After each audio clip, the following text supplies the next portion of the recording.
Hello, everyone. Thank you for checking out this episode of Really Dicey. I have three special guests. Would you like to introduce yourselves and how that you're related to what we're going to talk about today? Battlelords of the 23rd Century, a 600-page monster book. My name is Tony Oliveira. I'm with 23rd Century LLC, producer of Battlelords. I've been involved with the game since, about 1990 when I ran into the person who wrote it at Gen Con. I've been playing it ever since. Hi, I'm David Saruco. I'm part of 23rd Century as well, and Tony introduced me to the game by about, 92, 93, somewhere in there. So been around for a while. And my name's Kurt. I actually was introduced to it by Dave and Tony as well, after we met beating on people in the martial arts studio. So it kind of fit our personalities with the whole Battlelords things and throwing people around and slamming to the floor. It kind of just melded with our personalities. So we kept going with it, and now we're producing that monster book. So Battlelords of the 23rd Century gives me I feel a lot of different influences. I feel a little bit of Mass Effect. I feel a little bit of Starship Troopers. But this book is this is the 7th edition of the book that you put together. How is it different from previous editions? One of our goals was to streamline and clarify the existing or prior editions, I should say. The book has been around, this will be 30 years now, since 1990.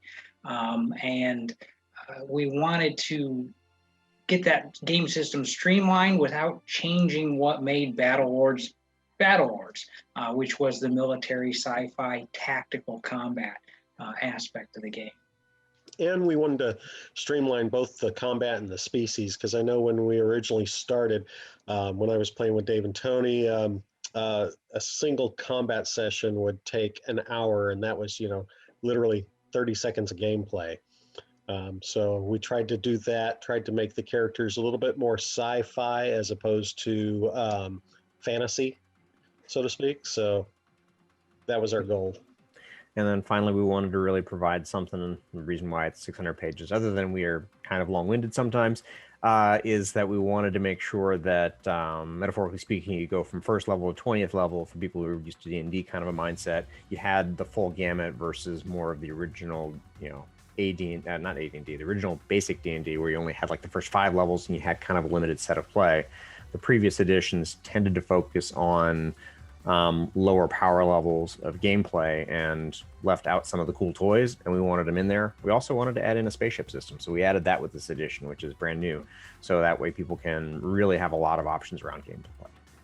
Okay, and again, this is it's a core rule book. It's not like D&D where you need 3 books to really play the game. This has everything. This has the character creation, equipment. It has the enemies that you will be fighting in the system, world building. Am I correct about that? Everything you need to play is in the one book. That was one of our goals going in, and we had to make some sacrifices to get it there. But yeah, we wanted people to be able to pick up that book and go with everything they needed: weapons, armor, vehicles, spaceships, opponents. In the previous editions of the game, the big baddies were in a different book, which I always found terribly frustrating. It's like, who are we fighting? I don't know. I don't have that book yet. Well, the world building is very impressive. I mean, there's just pages and pages about how the planetary systems work, how the governments work, why some of the issues that they are dealing with, from mad scientists to strange alien worlds. What would you say some of your favorite additions or changes when it came to the world building? Why don't you start with the species? Okay. Well, couple of the favorite things that I did, I mean, we brought in a brand new species. We also added a couple of fan favorites that had been in other issues into the core rules, like the Fot, the new species being the Keen, and we modified it had been the Gula at the time, basically because, when we were looking at it, we're going, okay, this is the exact Tinker Gnome. If you want a Tinker Gnome in space, let's make it alien. Let's really alien this up. And so we come up with, okay, let's do insectoid. And next thing you know, it's flying and it's drinking motor oil, and we're just like, okay, let's go with this. So, it was basically I want to say one of the biggest things for us was just kind of build the backstory and then really see how far our imaginations could take us on it.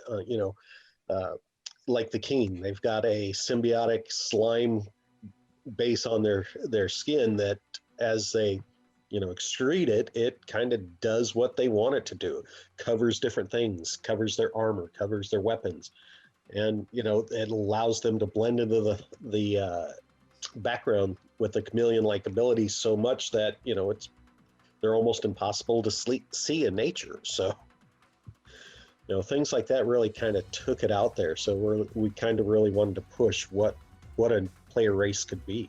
The two changes that I'm really proud of. One of them was that I fleshed out what a Battlelord was. In the previous edition, it was kind of vague. The game was named Battlelords, and what a Battlelord was not terribly clear. So we sort of fleshed that out, where the name comes from, where the iconography comes from, why they exist historically, why they exist now, and why everybody wants to be one. And then the other thing we did, and not everybody was happy with this, but I think it needed to be done, was we fleshed out the meta plot for the game. For years and years, it was just sort of hints. And now if you flip to the Game Master section, we actually explain most, not all, but most of what's going on behind the scenes, which I think really helps the Game Master running the game sort of plan things and get a handle on things moving forward. Yeah, and I'll add on to that from the Game Master section, really trying to give people a lot of different themes to start from, not just the stuff that was already there and the stuff we built in with the meta plots, but also just giving people context. If you're going to play in this kind of a thought process or this kind of a genre, you're going to be a corporate spy. Here are things to consider. If you're going to be playing as soldiers or mercenaries, here are some things to consider. Here's the typical types of things that can happen. That way, a game master, it's people have a lot of familiarity with D&D. So if you go into something else in the fantasy space, pretty easy. What do I want to run? I know where I want to go. Battlelords, because of the flexibility of the base system, we can do a lot of different things. So I can run for, okay, I'm going to date myself here. You can play Travelers using the system. It's exploration, not a problem. We can do that. Getting into conflict between species, we can do that. You want to do Starship Troopers? We can do that. So there's the difficulty can be, there's just so many choices. What do I want to do with it? And so with the GM section, we've done a lot to help give people a starting point so they can kind of frame things up for themselves if they want, take pieces that they like, run with them, or really spark their imagination and have some fun. I got that feeling also that you can take almost any sci-fi setting and use the system for that. How expansive would you say is your equipment and your spaceships exactly? What can players and future game masters expect from this? Well, there was originally one of the things we had to sacrifice. You talked about things we had to sacrifice to make the book. The original plan was closer to 400 pages. So one of the things we had to sacrifice was brevity. So we have a long list of things. There were a bunch of things that didn't even make it in, but trying to give people flexibility. So the original creator of the game, Larry Sims, came from a background in the military, and he really thought of it from a military campaign perspective of all the things you would need, all the kit you would have if you were going to be out in the boonies, sleeping under the stars, in a tent, with a cot, you name it, he had it. And so we tailored that a little bit, but there's a lot of the ability to say, if I'm running a campaign that's a sci-fi military kind of a campaign, all the things you'd expect to have. I've got a backpack, it carries this much stuff, I can carry this much weight. You can get into all of that detail. And there's an ability with the equipment to kind of do sort of like Magic the Gathering. This piece of equipment and that piece of equipment aren't that good together, especially with weapons. But if I take this weapon and shoot him with this first, and then I hit him with this one, ooh, look at what happens now. So there's a certain amount of that as well, where you can kind of start to mix and match. And when you get into things like drones and vehicles, there's a little bit of Lego building. So you can build out cars and add in guns. You can add in guns on the drones. You can add in other kinds of options around these things. So you can kind of tailor them to more fit what you want. Now on equipment too, we also, once we've got through, going through the basic, what do you need for, stuck out in the wilderness, we also went ahead and go, okay, what things are theoretically possible? What things can we, pull out of the air and might someday be possible? And how can we do it with that? So we slapped a lot of those things together. Pretty much anything you come up with a sci-fi setting, it'll probably, if it's not in there yet, it will be before we're done with it, because we're literally adding pages and pages right now,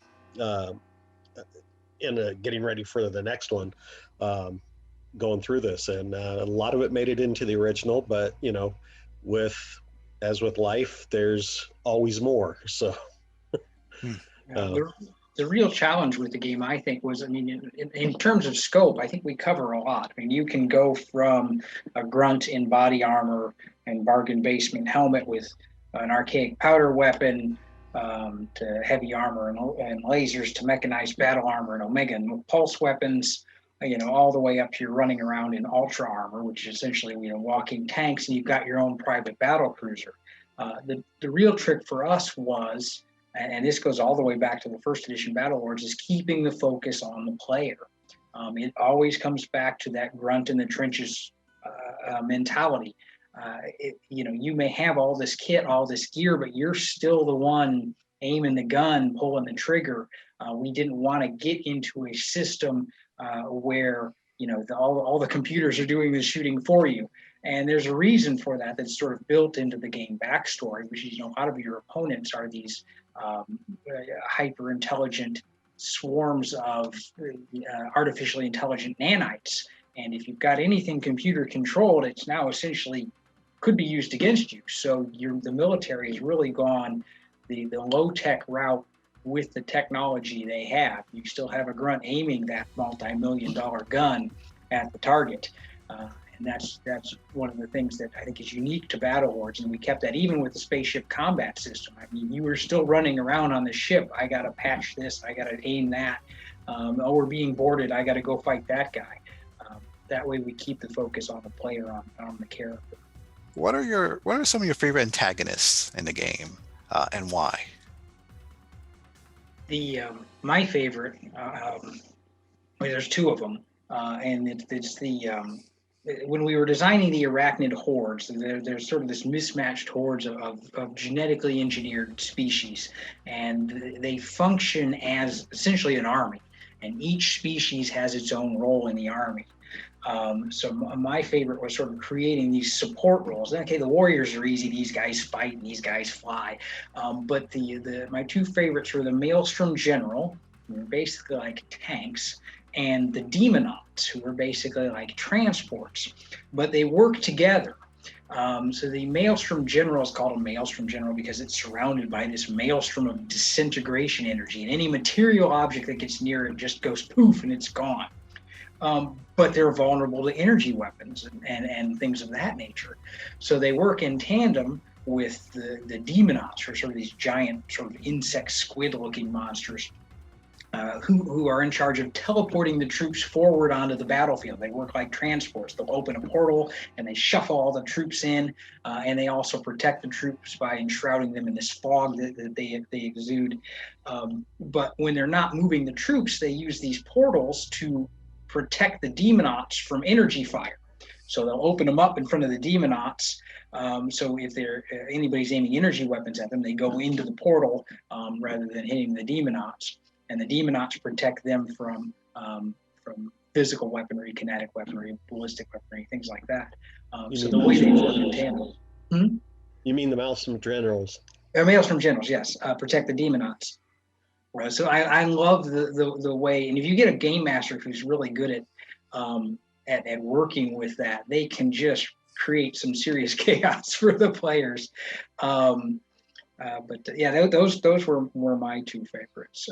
My favorite thing to do with the Demonauts is you wait till the player characters get their big barrage ready, and you open a portal, and then you open the other end of the portal in front of the players who just shot the barrage. So it basically just looks back at them, which if they haven't seen that before, it's always fun the first time.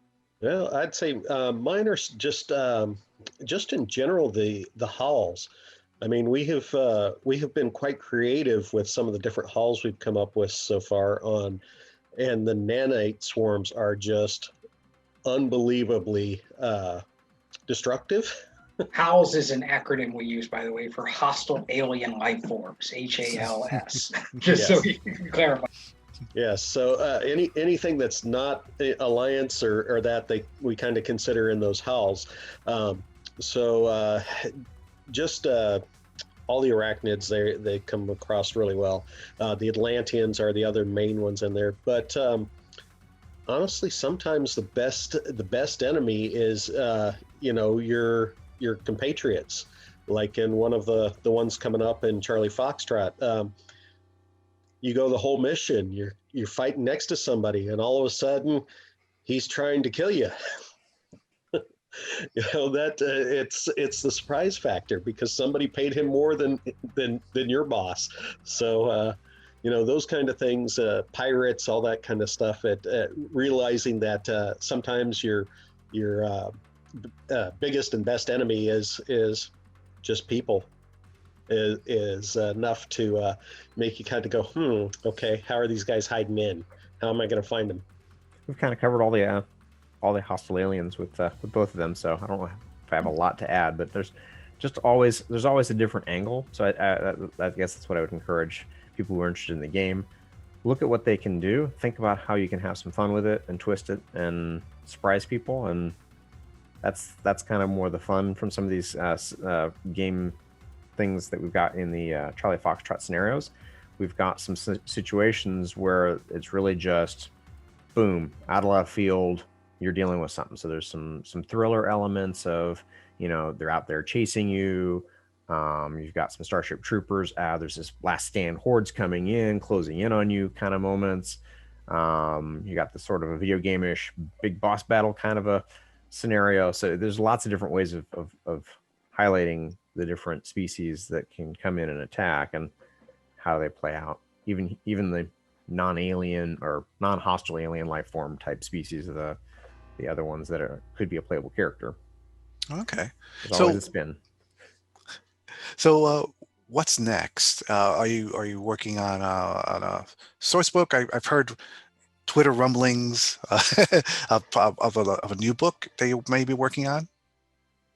We've got a couple books in the works. The one Dave and Kurt had mentioned, Charlie Foxtrot, is our collection of one-shot scenarios, and that is just about ready to go to the printer.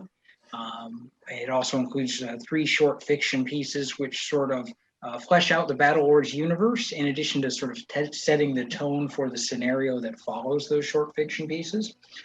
That'll be available soon. Both in print and PDF. It'll probably be available in PDF here by the end of the year or shortly after, and then print first quarter of next year.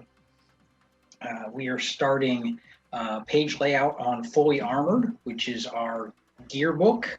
More weapons, more armor, more equipment, and some advanced rules for people who want to use those. So that's in the works. We are also play testing a Savage Worlds conversion for Battlelords. Battlelords is a very tactical role-playing game. Some people call it rules heavy or crunchy. And if you like the setting, but you want something a little less crunchy, a little more adventure style versus tactical, we're working on a Savage World conversion. We're play testing it now, and people can sign up to do that play testing. And then after that, we're working on the Uncle Ernie's catalog, which is Uncle Ernie is a nihilistic genius in the Battlelords universe who makes hostile alien life forms for fun and profit and sells them. And it's a collection of his newest wares. I think we'll probably call it the summer catalog or something. And that's in the early stages of writing. Did I miss anything, guys? Pretty well covers the bases, I'd say, for Charlie Foxtrot, which is the one that's going to be out here very soon. I just highlight with the different one-shot adventures, we're trying to cover the bases between really basic gameplay at the first level, air quotes, kind of a thing where you're armed with a stick kind of a level, up through where you're running around in some pretty significant armor, and giving people different types of gameplay between mercenaries and soldiers, as well as corporate espionage. So people have, and kind of a piracy kind of a thing. So you've got lots of different ways about thinking about how to leverage the system to play in different types of scenarios. And Dave's using air quotes because Battlelords is not a level system. We don't use levels, but it's an easy analogy to make. Excellent, everyone. So where can people find out more information about these books? We're active on most social media. Our website is battlelords.com. You can also get there 23rdcentury.net, take you to the same website. We have a Twitter account, Battlelords, and Battlelords RPG are both our Twitter handles. We're on Facebook. We're on Instagram. So we are most of the social media we have covered. The products are also available through Studio 2 Publications, Drive-Thru RPG, Indie Press Revolution, and on our website. And at most of those sites, you can download our free Quick Start rules, and you can download a free interior PDF of the core rules that shows you some of the art and some of the rules and background that's in the core rules, so you can sort of get a sneak peek of what's in there. I know like on sites like Amazon, we're also on Amazon, but like on Amazon and Drive-Thru, sometimes you only get 4 or 5 pages of a book, and it's hard to tell, do I want this? So our preview is about 40 pages that you can flip through to see if it's something that you're interested in, and that's free. What I point people to is the Drive-Thru RPG, because you can pick up the quick start rules. It's very lightweight. You can start getting in and getting a sense of how it's going to play, kind of get an idea of how the gameplay works for you, and if it works for your style of play, what you like to do.